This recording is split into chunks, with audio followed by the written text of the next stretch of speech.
Yes, now see the next question my dear. Next question क्या कह रहा है, जो नियोबियम है और रुथेनियम है have x and y number of electron in their respective 4d orbitals. Okay, the value of x plus y क्या होगा यहाँ पे हमें बताना है। अब देखो ये डी ब्लॉक के जो एलिमेंट्स हैं उनमें थोड़ा सा हमें चीजें याद रखनी होती है। याद ये रखना होता है कि जो डी ब्लॉक एलिमेंट है उसमें कुछ एक्सेप्शनल इलेक्ट्रॉनिक कॉन्फ़िगरेशन होते हैं। जैसे अगर हम बात करें जिनका एटॉमिक नंबर 24, 29, 41 से लेके 47 और 78 और 79, क्या बोला मैंने, कुछ एक्सेप्शनल कॉन्फ़िगरेशन हमें थोड़े याद रखने पड़ते हैं जिनके एटॉमिक नंबर क्या हो 24, 29, 41 से लेके 47 और 78 और 79 अगर है तो इनमें ध्यान ये रखना है कि S सब शेल में आपका 1 इलेक्ट्रॉन आएगा। ये बात हमें ध्यान रखनी है, ठीक है सर। इसके अलावा अगर हम कैसे मालूम करें कि भाई नियोबियम और जो रुथेनियम है इसके कॉन्फ़िगरेशंस क्या होंगे, देखो पहले तो 3D सीरीज लिखता हूं मैं यहां पे।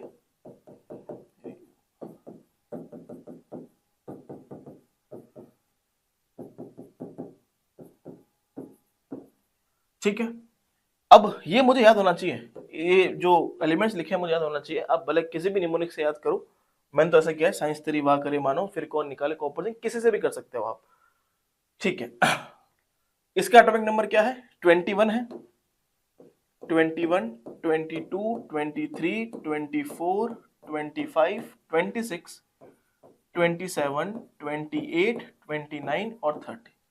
अच्छा, इनके ग्रुप नंबर क्या है, इसका 3 है, इसका 4 है, 5 है, 6, 7, 8, 9, 10, 11 और 12।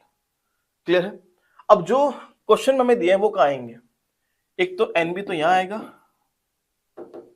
नियोबियम तो यहां आएगा इसके नीचे, वे नवाब थे, और एक जो है रुथेनियम जो आएगा वो कहाँ आएगा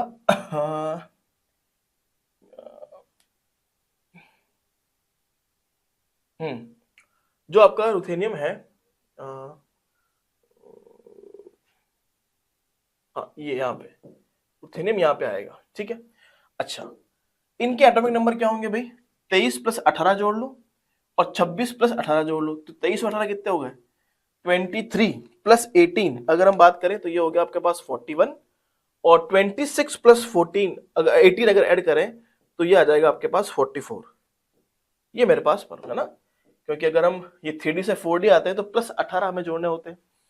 अब देखो ध्यान से, अब सर क्या करें, तो कुल मिला के देखो क्या ये एक्सेप्शनल कॉन्फ़िगरेशन कैटेगरी में है क्या, बिल्कुल है सर। 41 से 47 तो यहाँ पे S1 आएगा, ठीक है। तो अगर मैं नियोबियम का कॉन्फ़िगरेशन लिखता हूं तो क्या आएगा ये हम कह सकते हैं कि ये 4th पीरियड से बिलोंग करता है। क्लियर है, तो हम क्या कहेंगे भाई, ये यहाँ पे क्या होगा n-1d होगा। तो यहाँ पे क्या होगा देखो, एक तो हो जाएगा यहाँ पे ये सॉरी 5th पीरियड से बिलोंग करता है, सॉरी, तो यहाँ पे तो होगा, एक तो होगा 5s वैलेंशियल में 5th पीरियड से बिलोंग करता है, और n-1d ये होगा यहाँ पे पास 4d।